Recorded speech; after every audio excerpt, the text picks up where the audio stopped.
Judge Vonderby, court is now in session. Judge, this is the case of the Pearsons. Thank you. You all may be seated. Ms. Pearson, you brought this case before the court. What's going on? Well, we had been together for a really long time. About 4 years ago, we decided to adopt a child, and she broke up with me about 4 years ago. About 2 years ago, and stopped paying child support. And so I have had all the responsibility of our daughter, and she barely comes around. That's really not. Ma'am, let her finish. You will have your opportunity to speak. Okay.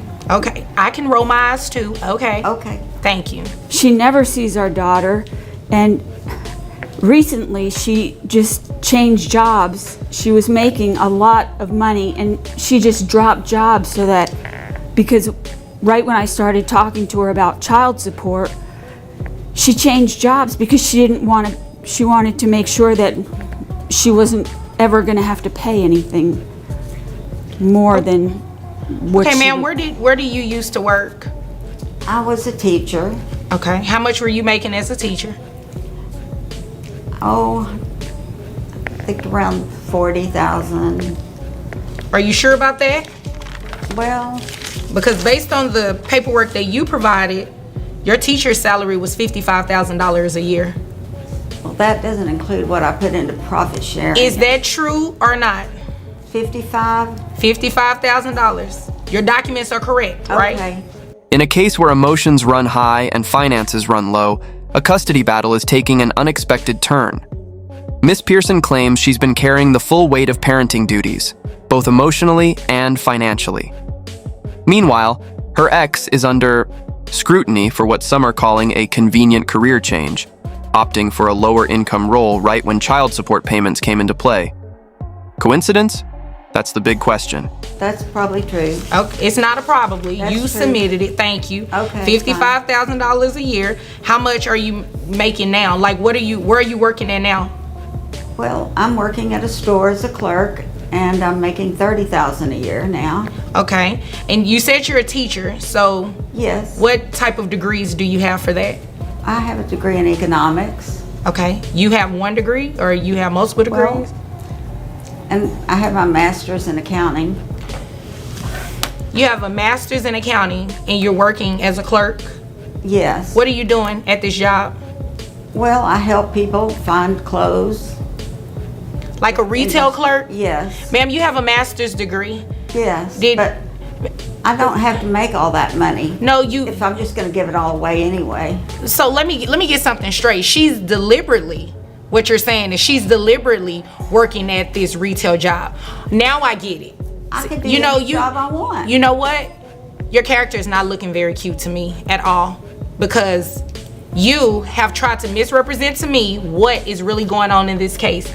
You stopped working as a teacher so you would not have to pay that higher amount in child support.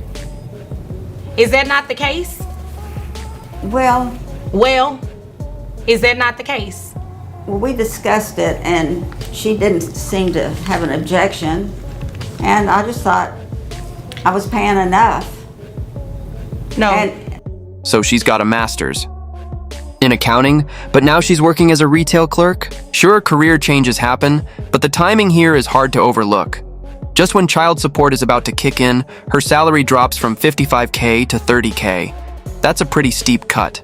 Now, I'm no detective, but that doesn't seem like a coincidence. So, what's going on? Is this just bad timing, or could there be something more at play here? What do you think? when I talked to my daughter, she loves me more anyway, and she should come live with me. And I know that's not a matter for this court. Right, that's definitely not a matter for what we're here on today, because based on what we've already discussed, the child lives with her, correct? Yes. Okay, and you're not providing any type of financial support anymore, correct? I provide emotional support all the time. The child. You know what, that is not, you cannot quantify emotional support. Stop it. I'm just gonna go on with what I need to do, because you obviously came here to play games today. No, my baby yes, loves me. you did. She loves me more and your than baby she loves needs her. money. It doesn't matter. It doesn't matter. Your baby needs money. and you want to do what's in her best interest. So what I'm going to do, how long ago did she stop working as a teacher? Was it recent? Yes. How recent? 6 months ago. 6 months ago? Yeah. No, ma'am. Your child support is going to be set at that $55,000 because What? it sounds like you are intentionally underemployed, so you do not have to pay a higher amount in child support, and that is ridiculous because you're not cheating her, you're cheating your child. So, based on $55,000 a year, I have your gross at $4,583.33. Is there a reason your mouth is open? Do you need some water? I just can't believe you're being so mean. Oh, I'm not being mean at all, ma'am. You, on the other hand, are being mean. You deliberately stopped working. You have a master's degree and you went to a retail store so you would not have to pay for your daughter. Well, that's my prerogative. Well, you know, it is my prerogative to read these numbers out to you. Keep listening. So, I have... And just like that, the judge isn't buying it. The moment she starts stumbling over her words, it's clear something's not adding up. That pause, it's telling. She claims her daughter is more emotionally connected to her and deserves to live with her.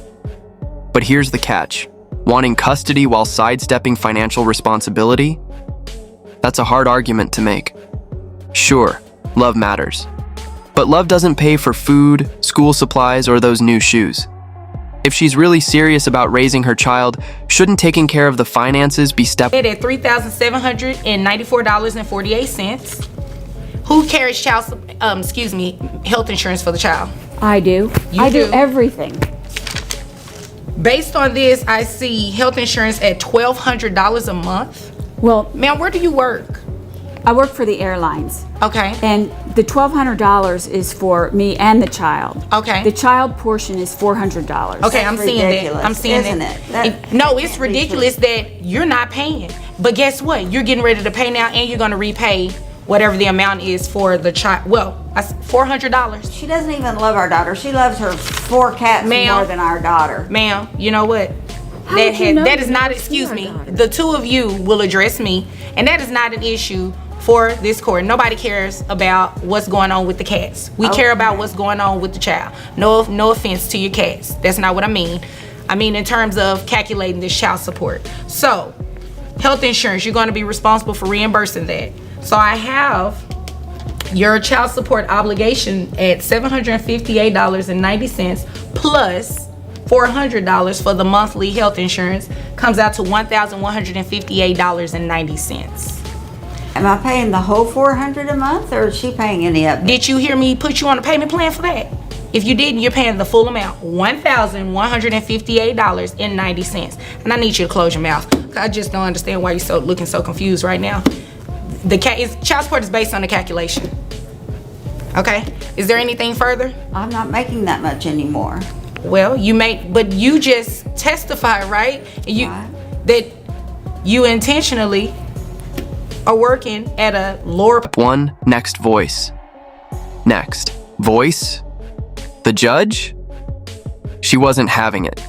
You could practically feel the tension in the air when she laid down the truth. Think about it.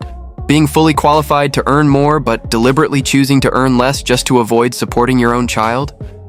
That's not just dodging child support. That's dodging parenthood. And now, what's the result? A court-ordered paying job, right? Right. Okay, so I have the discretion to set your child support at that same amount that you were making as a teacher, because you can make more than what you're currently making as a clerk. Well, If I there's didn't know nothing, that. well, you know now. If there's nothing further, you all are dismissed. Well, can you make her come see the baby, our child? I can't make her, but ma'am, please go visit with the child. Do not punish the child because you're upset. Are you mad at the cats? I mean, don't punish the I don't wanna be child. around the cats. Can you put the cats away when Yes. I come? Ma'am, put the cats away so she can Yes. come visit with Then the I'll child. come visit. Thank you. You all are dismissed. Sad. It's sad. monthly payment of $158. Whether you call it justice or karma, it showed up right when it was needed. Next voice, and just like that, case closed. The judge didn't budge. Child support? It's all about fair calculations and this underemployment tactic? Not happening here. What's crazy is she's still trying to work the system, even after being caught red-handed. That last-minute request, make her bring the child to me, was a bold move. But let's be real. The court can make you pay, but it can't make you show up as a parent. So here's the million-dollar question. Does holding someone financially accountable do enough? Or should there be tougher consequences for those trying to dodge their responsibilities? Drop your thoughts in the comments, hit that like if you're all about fairness, and don't forget to subscribe for more jaw-dropping courtroom drama. Trust me, you won't want to miss what's coming next.